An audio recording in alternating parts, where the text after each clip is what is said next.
So I would rate myself roughly according to, the markup calculators or whatever. Like I think it appears that I think, and the consensus appears to be that, and this is one of these situations where I'm like kind of closely watching the consensus because I don't really know. Like, am I playing badly? Um, because I'm not out there studying like my ass off like I suspect. Like if I was a tournament player, I'd be fucking studying my ass off. If I was, but I'm not doing that much of that. I'm doing like a bit of that, trying to like kind of because there's quite a lot to study and I'm doing too many other things, and I don't think it makes much sense for me to do that. So I would think that basically I'm a winning tournament player for sure, but in the toughest fields, I don't really like my spot. Unless there's some VIPs or whatever. It's because a major factor is that the people that are playing online, if you're playing online, things go a lot faster. So if you're a losing player, you're gonna lose faster on average, right? So the losing players get filtered out faster, essentially, like, or the reverse. The winning players rise to the top faster. It's much faster. That's the biggest reason I can think of. I think live there are a lot of private situations. So there's that. Yeah, like there's a lot of private games. So people, they win in their private games and they decide to gamble, something like that. I would think those are some pretty big reasons. And playing live is also a bit more. It's more. It's more like fun for a lot of people. I think. I think not a whole lot of people are looking to go play online and grind out some money. I think a lot of people that aren't like trying to be a professional poker player are just looking to gamble and relax and Right. what else there Almost like they go there. They instead of playing blackjack or roulette, they say, "Hey, I'll go play poker. I'm gonna play some suited connectors, yeah draws, try to hit it, and have fun, and don't really care that it's not GTO or like." Because a lot yeah of they don't want like a serious experience. They don't want to because like usually something serious isn't fun, right? So they want to they just want to like that's what they go to live poker for. That they don't like online. It's then they learn the people everyone's using machines and this kind of thing, and they're like, oh, fuck that. status on the DURRRR challenge. Is there anything to rekindle this? I know we talked about this. Yeah, our podcast was a year ago. Dan, 1 year ago about we had a podcast. So we're revisiting this. Is there any update on that? Is there any news? Is there any inclination that this could get finished, or do you have anything to say, update on that a year later? Well, we're trying to settle things fairly, and Tom's still doing his thing. Um, it seems like we'll kind of settle things fairly, but we'll see. Hopefully, come to some kind of agreement that we're both happy with, or at least not too unhappy with. Okay, but that won't. He's That's trying likely. to do the right thing. That's Huh? like that's likely not to go back to the streets. There's not going to be a continuation. No, Okay. no going back to the streets. He's trying to do the right thing. I'd say, his definition of the right thing isn't 100% what I would agree with, but we're trying to well, I think we'll reach some kind of agreement. Who's the best live player you've ever faced? Who do you find is someone that's just like super tough? And these are tricky because if you battle with them still and you don't want to say, you don't have to. But is there anyone you just find like their table presence is very strong, very balanced, very difficult to play against? Maybe True Teller or Mustafa Bets. Mustafa Bets is an actual Terminator, I think. Who is that? He's Mustafa Bets, Matt Ashton. Oh, okay. The guy fucking does the same thing every single hand. Like if you look at him, he just actually does the same thing. He probably is a robot. I mean, and he doesn't really make mistakes that much, as far as I can tell. Seems to play really well. And True Teller's True Teller.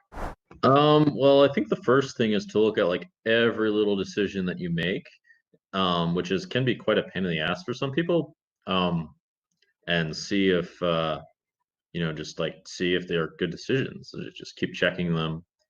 that kind of thing. Like you look at all the options, and it's not that would be a pretty reliable way, but it wouldn't be a fun one. You can ask your friends. That can be a much easier way. And one dilemma with that is, I mean, I personally find it very annoying when, I like ask someone for their opinion and they give me like an answer that doesn't make sense to me or is like kind of results oriented, which definitely happens. There's definitely a bias towards losing players or players who are losing, excuse me, for like finding some reason that could make sense. Like making sense is not enough at all. It's actually more deceptive than um yeah, it's more deceptive than being like an actual reason to look for things. You spent some time in India. You did some other stuff. Give me a little bit of like the last few months of enlightenment or just up to. Well, I did go to India. Yeah, I've been doing a lot of meditation and did a couple retreats and that kind of thing. What else did I do? Yeah, a lot of a decent amount of yoga, a lot of Kriya yoga. How I got into it is a longer story, but I was like doing research into various religions and the Eastern philosophies and some this kind of thing, reading a bit about them. What else? Yeah, I went to India. I went and did a yoga retreat for a long time in Patnam Beach, India. Okay. Pretty nice. Well, it's not what I'm used to. It was pretty nice. It's actually in the legit jungle, or kind of. I mean, it was like the mini jungle. Let me tell you, the jungle's rough. It's rougher than me, and I mean, it's rougher than what I'm gonna. Well, I mean, I imagine the real jungle is pretty damn rough. When you It's say been, the it's been a while. real jungle, what? It's just the climate, the terrain, it's not, you're not staying at the Four Seasons, what you're saying. It was not the Four Seasons. No, there was no, no sushi room service or whatever. It was okay though. It was nice, and I did a lot of yoga and learned about consciousness, um, that kind of thing, and I found a more Zen way of living. Let's put it that way. And presumably these things had some effects. They've benefited me in some ways. I would say they've made me happier, but the problem with saying that is there's a potential other things have changed. Like I haven't been as attached necessarily to poker because I haven't played it as much. So like if like poker was 100% my life, I would uh I might be it might be like much harder to be like a little bit more balanced or whatever.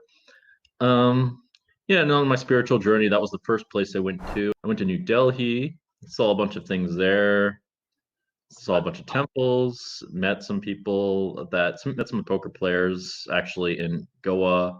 How is Goa? What are the casinos compared to Vegas? It's like, that's their Vegas, right? That's my understanding. Yeah, Vegas is like a funny way to put it. In Goa, the casinos are not allowed to be on the land. Right. So what they do is they have little ferries that take you out to the casinos on the sea, which is kind of a funny sight. So it'd be these giant ferries that have like poker or whatever. So that was kind of cool. I saw those. But are you Played a little bit. Huh? when you get on a ferry and you go play on one of these boats? So I picture it like a dock that you walk out and play on the boat, but you actually take a ferry to another boat and then you play on a boat. And is there hotels on that boat out there or no? Um, I think you can get hotel rooms. Yeah, they're a little bit more VIP than Las Vegas because in Las Vegas you need to be a big fucking deal to get some VIP service, but not in Goa. That's not true. In Goa, it's a little bit easier to get some kind of VIP service, I would say. And are you when you were there playing poker, what kind of games did they have? I would imagine not the stakes you're accustomed to, but did you actually play some I poker? played really small. There's some bigger games, but it's not so easy to just walk right in and play. No, it wasn't silent at all, but we did have some silent days that were really hard to adhere to, but it was more about like noticing noticing like how, you know, it's more about like being aware of yourself. Right. Um, the yoga was every day. We were doing a lot of yoga and stuff.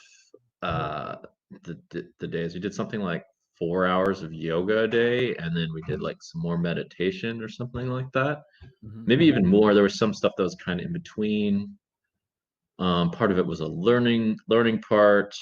I didn't really participate in the learning part because I wasn't planning on being a yoga teacher, but that'd be an interesting career choice, career move.